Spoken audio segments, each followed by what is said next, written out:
Agradecemos a todos que têm estado conosco, estudando a palavra de Deus a cada semana. Vamos fazer uma breve oração para que Deus nos conduza. Nosso Deus e Pai, agradecemos a Ti a oportunidade que nos dá de estudar a Tua palavra. Pedimos Tuas bênçãos e agradecemos em nome de Jesus. O tema dessa semana é um tema importante porque nós temos que ver que em zona de guerra, às vezes, nós não somos leais. E Deus quer que nós nos mantenhamos leais, mesmo em zona de guerra. E que zona de guerra é essa? A própria terra, a humanidade está em volta de uma zona de guerra entre as hostes, né, de Satanás e Deus, né, e seus anjos. Então, o princípio que Deus estabelece, que Jesus vem aqui, né, nos estabelecer, nos ensinar, nós temos que ter prioridades e nós temos que definir quem são essas prioridades. Ou seja, o que é o primeiro lugar para você? Mateus 6,33 diz: Mas busque em primeiro lugar o reino de Deus e a sua justiça. E todas essas coisas lhe servem. Essas coisas aqui, né, no texto fala sobre comida, o vestir, né, as necessidades, né, da vida. Deus diz que nós temos que tomar a decisão de colocar em primeiro lugar a Deus, o reino de Deus e a justiça. E essa justiça de Deus é o próprio Jesus. Lucas 14:8 diz assim, ó: Quando por alguém fores convidado às bodas, não te assentes no primeiro lugar.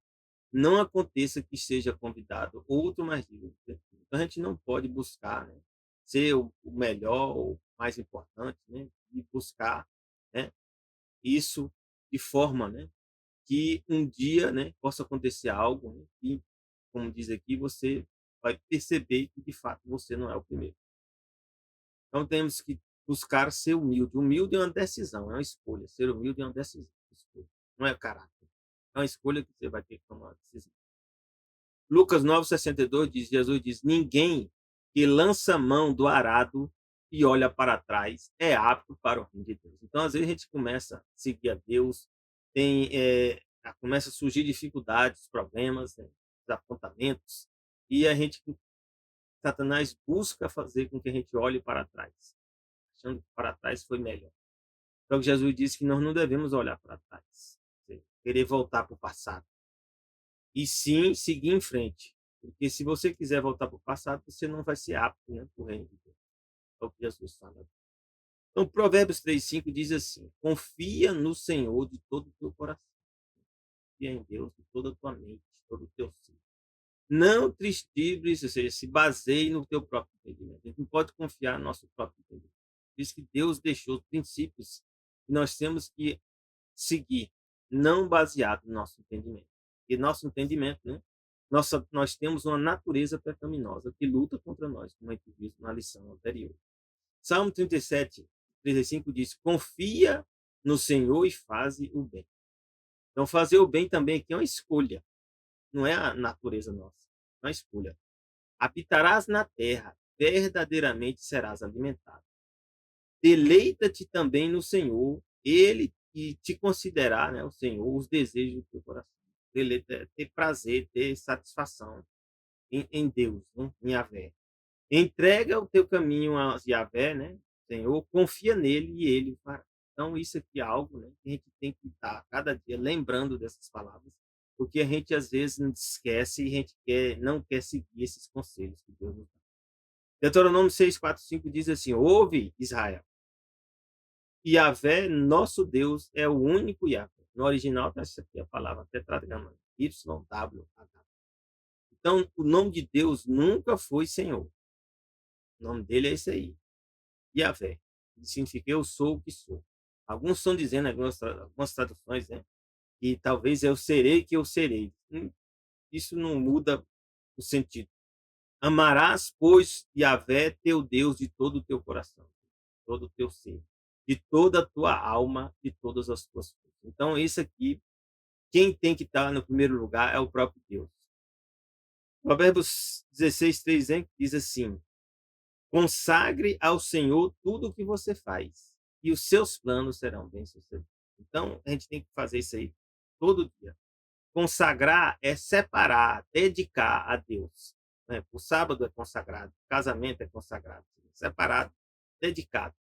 Então você consagra a Deus, separa, dedica a Deus tudo que você vai fazer. E os planos que você tem, Deus vai conduzir eles para que sejam bem-sucedidos. Isso aí não vou dizer para você que é fácil, porque isso às vezes demanda tempo, não é consagrar para Deus, né, e de repente já aconteceu. Pode acontecer algum caso, né? Deus já deu uma resposta logo, mas também pode ser que demore. Então, o mais importante é a gente estar com Deus e saber que Deus está nos conduzindo. Diz aqui que todos os reis amorreus que habitavam ao oeste do Jordão e todos os reis cananeus que viviam ao longo do litoral souberam como Yahvé tinha secado o Jordão diante dos israelitas, e até que tivessem atravessado. Por isso eles desanimaram, perderam a coragem de enfrentar os israelitas. Naquela ocasião, Yahvé disse a Josué, né, faça facas de pedra, circuncide os israelitas de novo, porque já tinha uma geração, né, que não tinha participado dessa cerimônia. Josué fez faca de pedra e circundou os israelitas em Gibeat Ararat. E diz aqui, ele fez isso porque todos os homens aptos para a guerra morreram no deserto depois de terem saído do Egito.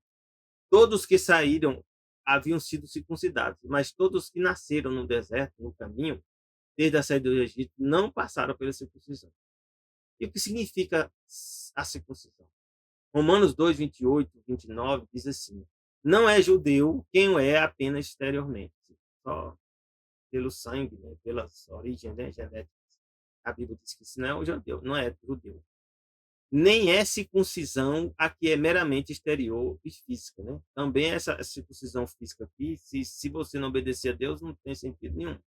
Não é judeu quem é não, né? Ela responde aqui, quem é que de fato é judeu? Judeu é o que é quem o é interiormente. E circuncisão é aquela que é operada no coração. Então, nós também fazemos parte dessas cerimônias, né? Como o povo de Israel fazia no passado. Temos que participar também, né, da circuncisão. Temos que fazer parte do povo de Israel, pelo Espírito e não pela lei escrita. Para estes o louvor não provém dos homens, mas de Deus. Colossenses 2, de 11 a 12, diz assim, nele também vocês foram circuncidados. Então, nós fomos circuncidados, né? Interessante, né? Não com a circuncisão feita por mãos humanas, mas com a circuncisão feita por quem? Por Cristo. Então, quando a gente aceita Jesus, ele faz a circuncisão em nós, que é o despojar do corpo da carne, ou seja, deixar de lado, né, as carnes pecaminosas. Isso aconteceu quando vocês foram sepultados com ele no batismo. Então, o batismo serve, uma das razões do batismo é o quê? Nos circuncidar. Com ele foram ressuscitados mediante a fé no poder de Deus que o ressuscitou dentre os mortos. Então, também, essa cerimônia representa o quê? A ressurreição de Jesus. E aí nós podemos perceber, meus irmãos, que as coisas que aconteceram no povo de Israel no passado também acontecerá com o povo de Israel no presente. Por exemplo, aqui a Páscoa foi celebrada por eles. Em Josué 5, de 9 a 12, diz. Então, Yahvé disse a Josué, hoje removi de vocês a humilhação sofrida no Egito. Por isso, até hoje, o lugar se chama Gilgal.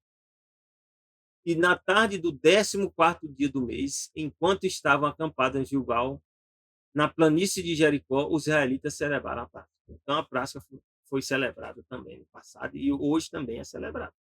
No dia seguinte ao da Páscoa, nesse mesmo dia, eles comeram pães sem fermentos e grãos de trigo tostado, produtos daquela terra. E aí diz que logo que eles participaram dessa cerimônia, um dia depois de comer o produto na terra, o maná cessou. Então Deus, meus irmãos, trabalha de forma que aquilo que é necessário, ele atua. E aquilo, né, que pode ser obtido, né, ou feito pelo ser humano, ele permite que o ser humano faça. Já não havia mais maná para os israelitas. Naquele mesmo ano, eles comeram do fruto da terra de Canaã. Que bênção, né? 1 Coríntios 5, 7 a 8 diz assim, livrem-se do fermento velho, para que sejam massa nova, sem fermento, como realmente são. Pois Cristo, nosso Cordeiro Pascal, foi sacrificado. Então, Jesus, né, é o nosso Cordeiro Pascal. Então, não, aqui diz, por isso celebremos a festa, não com o fermento velho, nem com o fermento da maldade, da perversidade, mas com pães sem fermento, da sinceridade e da verdade. Então, também aqui Deus nos mostra, né, que há um conflito quando você tem que tomar essas decisões, tá? Sempre ela é relacionada com Deus, né, ou com as ações do inimigo. E aqui a gente pode ver um exemplo, né, que Jesus sempre foi chamado e sempre será chamado de Cordeiro. Apocalipse 17, 12 a 14 diz: os 10 chifres, né, que você viu, são 10 reis que ainda não receberam o reino. Então, serão, a Bíblia diz que esses 10 chifres vão receber reino, mas que por uma hora receberão autoridade como reis, ó, juntamente com a besta. Então, eles estarão junto com a besta, né, nesse conflito. Eles têm um único propósito: darão o seu poder e autoridade à besta. Quem deu esse propósito para eles? Né? Aqui, Satanás deu esse propósito para eles. E eles, esse propósito, né, dão autoridade à besta e diz aqui, para que eles vão receber, a besta receber esse poder? Para guerrear contra o cordeiro, mas diz aqui que o cordeiro os vencerá, pois é o Senhor dos senhores e Rei dos reis. Vencerão com ele os seus chamados, escolhidos e fiéis. Então nós podemos ver, meus irmãos, que a questão do cordeiro, o sacrifício do cordeiro, as cerimônias, tudo que ocorreu no passado, também elas, né, estão ocorrendo também hoje para conosco. Existe o cordeiro, existe a Páscoa, existe o lava-pés, a Santa Ceia, né? Então, todos eles, né, têm que se organizar para poder, né, fazer a vontade de Deus. E aqui diz que quem vai estar com o cordeiro, quem é? Estarão os salvos, né? Diz, ó, os salvos estarão também com o cordeiro. Aqui nos conta em Deuteronômio 11, 26, 30, né? E Josué 8, 32, diz que Deus, né, instruiu a Josué a fazer algumas coisas. E Josué construiu sobre o Monte Ebal um altar ao Senhor, ao Deus de Israel, conforme Moisés, servo do Senhor, tinha ordenado. Interessante. Depois de tanto tempo, ele estava aqui para cumprir esse propósito. E aqui diz, né? Ele construiu, de acordo com o que está escrito no livro da lei de Moisés, um altar de pedras não lavradas, na quais não se usou ferramenta de ferro. Sobre ele ofereceram ao Senhor holocaustos e sacrifícios de comunhão. Ali, na presença dos israelitas, Josué copiou nas pedras a lei que Moisés havia escrito. Interessante, né? Então, Moisés diz aqui que, né, a segunda tábua de pedra foi escrita por Moisés. A primeira foi da Bíblia, foi do próprio Deus. E Deuteronômio 11, 26, 30 diz: preste atenção, hoje estou pondo diante de vocês a bênção e a maldição. Vocês terão a bênção se obedecer aos mandamentos do Senhor, seu Deus.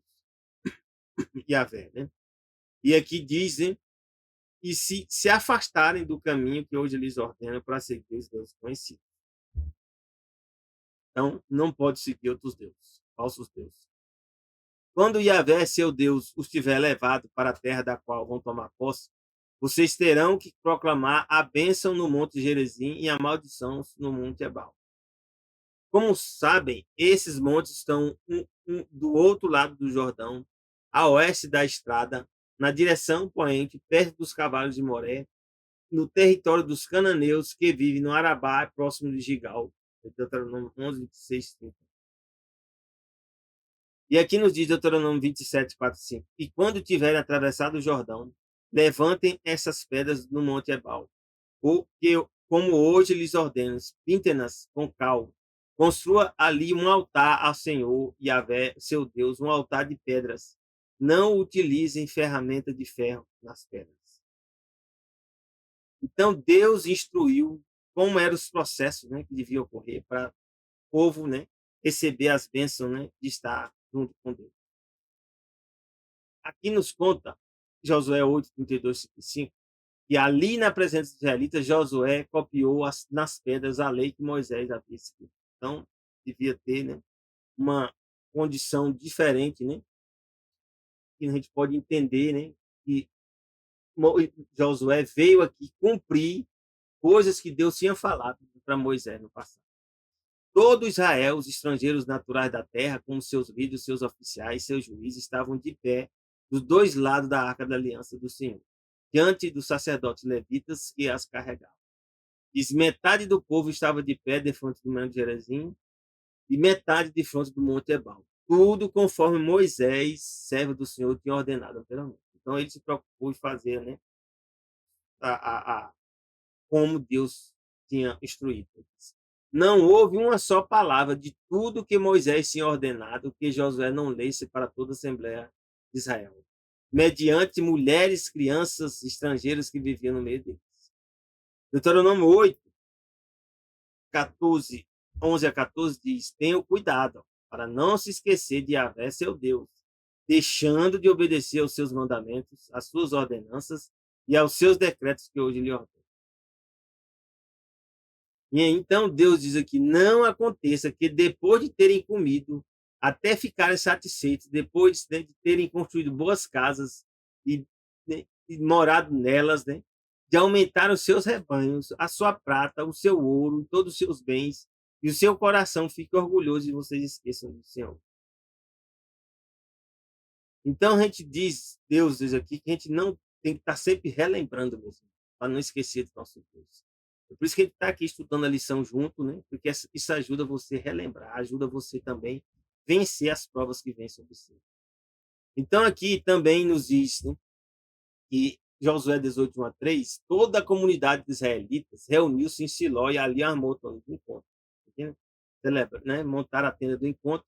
A terra foi dominada por eles. Então diz aqui que eles alcançaram, né, os propósitos que tinha que alcançar. E aqui também fala o seguinte, né? Que Josué perguntou para eles: até quando vocês vão negligenciar a posse da terra que o Senhor, Deus dos seus antepassados, né, lhes deu? Então eles ficaram meio redutivos, né? Algumas, nesse caso, eles atenderam, né? Estão atendendo, né? Outros também não. E aqui diz: quando Cristo veio como sumo sacerdote, né, dos benefícios agora presentes, ele adentrou o maior e mais perfeito tabernáculo, não feito pelo homem, isto é, não pertencente a essa criação. E aí nós podemos ver que tinha tabernáculo no passado, tem tabernáculo no céu também. Tinha o Cordeiro, Jesus é o Cordeiro. Tinha, como diz aqui, né, Deus fala, né, aqui em Hebreus 10, 19, 23. Portanto, irmãos, temos plena confiança para entrar no Santo dos Santos, pelo sangue de Jesus, por um novo e vivo caminho que ele nos abriu por meio do véu. Isto é, do seu corpo. Temos um grande sacerdote na casa de Deus. Então Jesus tornou-se sacerdote. E aqui diz: tendo os corações aspergidos para nos purificar de uma consciência culpada, tendo os nossos corpos lavados com água pura, apeguemos-nos com firmeza à esperança que professamos. E aí nós podemos ver aqui que Deus diz que a gente tem que se apegar com firmeza mesmo. A esperança é a mensagem que Deus deu para nós, que ainda não aconteceu. É o que? É a esperança que professamos, pois aquele que prometeu é fiel. Então a gente tem que ter certeza que se Deus prometeu, ele vai cumprir. E aí, nós podemos ver que todos os conflitos que houve com o povo de Israel, praticamente uma nação toda morreu no deserto, mas o propósito de Deus, meus irmãos, não muda. E ele se cumpre, pode não se cumprir, né, no ser humano, né, como nós, né, porque nós não queremos participar, mas Deus vai cumprir naqueles que querem participar, naqueles que desejam fazer a vontade de Deus. E aqui diz Salmo 33, de 8 a 11, toda a terra tema o Senhor. Tremam diante dele todos os habitantes do mundo, pois ele falou e tudo se fez. Então, por que nós devemos adorar a Deus? Porque ele é o Criador. Ele ordenou e tudo surgiu. Imagina, não foi de uma matéria pré-existente. Do nada, ele deu a ordem e isso aconteceu. O Senhor diz aqui: o Senhor desfaz os planos das nações e frustra os propósitos dos povos. Então, aqui teria, né, que ver, né, que Deus, né, o plano de Deus de fato é que permanece. Você faz a escolha, faz, sabe? Mas no momento que a sua escolha atrapalhar ou tentar atrapalhar a vontade de Deus, o que vai prevalecer é de Deus. E aqui a Bíblia diz: ao homem pertence os planos do coração, mas do Senhor vem resposta de quê? Da língua. Todos os caminhos do homem lhe parecem puros, mas do Senhor, o Senhor avalia o espírito. Consagre ao Senhor, meus irmãos. ao Senhor tudo o que você faz. Confia, né, Deus, né, os seus planos serão substituídos. Diz aqui, o Senhor faz tudo com um propósito, viu? Não se engane. Até os ímpios é para o dia do castigo. Os ímpios estão sendo reservados para o dia do castigo. Então aqui a gente pode ver, né, que Deus diz, ouça conselhos e aceite instruções. Conselho de quem? De qualquer um, não. De Deus, dos seus pais, dos familiares. Então, você anuncia, né, que nós vamos, né, fazer a vontade de Deus a cada dia, a ouvir conselhos, a aceitar as instruções, né, nós estamos dando instruções e conselhos. Acabará sendo sábio. Quem não quer ser sábio? Eu quero. Ora, Deus todo tempo pedindo que Deus nos torne sábio. Muitos são os planos do coração do homem. Então, a gente tem muitos planos. Satanás traz ideias, né? Ventila as coisas, né? Nos faz a gente pensar que a gente vai alcançar determinados, né, degraus. Né? Então, ouça conselhos, aceite instruções e você se tornará o quê? Sábio. Muitos são os planos do coração do homem. Mas o que prevalece é o propósito do Senhor. Então, Deus, né, que pode nos aguardar, né, para a gente cumprir o propósito dele. Diz aqui, ó, Deus fala, tu guardarás em perfeita paz aquele cujo propósito é firme. O propósito é decisão, se mantém firme. Porque em ti confia. Confie para sempre no Senhor, pois o Senhor somente é Yahvé, ou seja, confie para sempre, né, em Yahvé, pois Yahvé, somente Yahvé é a rocha eterna. E diz aqui que Deus nos escolheu, né, antes da fundação do mundo. Antes da fundação do mundo, Deus já tinha escolhido, né, para sermos o que? Santos e irrepreensíveis em sua presença. Então, o pecado foi o quê? Uma queda, né, que aconteceu conosco e a gente depois resolveu, né, aqui lutar, e ao lutar nós vamos ter, né, a presença de Deus para nos ajudar, para nos conduzir pelo caminho correto. Então, diz aqui, em amor, Deus nos predestinou para sermos adotados como filhos por meio de Jesus Cristo. Então, eu e você vamos cumprir os propósitos de Deus. Agora só tem duas situações. Ou você vai ser justo, né, justificado, né, ou você vai ser considerado ímpio, né, vai ser a base, né, ímpio a pessoa que se opõe a Deus. Então, você vai ter que tomar essa decisão. Eu já tomei a minha. Eu vou seguir a Deus. É o Que Deus te dê um bom fim de semana. Já deseja a ti o quê? Um feliz sábado, que começa quando? No pôr do sol da sexta, ao pôr do sol do sábado. Graça e paz de Deus para ti e teus familiares. Amém.